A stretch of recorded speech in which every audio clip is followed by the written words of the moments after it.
التهريج والاتهام، ولكني خلال 5 جلسات طرحت أسئلة دامغة ما طرحه علماء الإسلام منذ 1000 عام ولم أجد لها جوابا. والليلة في نظرية مؤامرة الإمامة سألخصها، أرجو أن تجيبوني عليها مرة أخرى. ويكفي أن جنابك تقول إن الصحابة اجتهدوا في مورد النص. دكتور تيجاني في البداية يترضى عنهم، ثم يقول يتآمرون، ومن قبل غيرك قالوا أصحاب مصالح. هذا التناقض بينكم دليل إيش؟ دليل على أنكم لستم بشيء. لو كنتم على شيء لاتفقتم بالكلمة.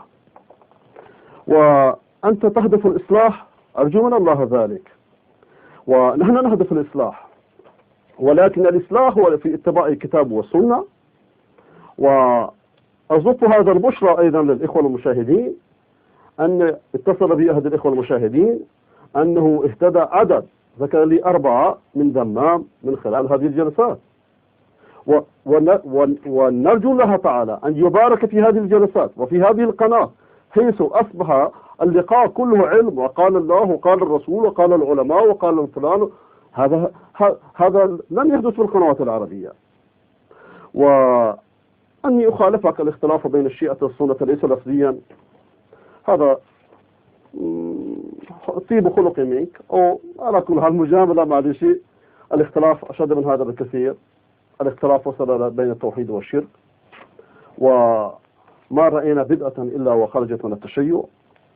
نعم، لا شك أنكم تشهدون أن لا إله إلا الله وأن محمدا رسول الله، ولكن تنقضون معنى لا إله إلا الله.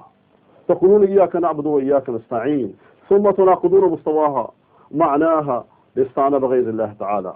ولذا نحن ماذا نريد؟ نريد التوحيد الخالص، وهذا هو لب دعوة الأنبياء.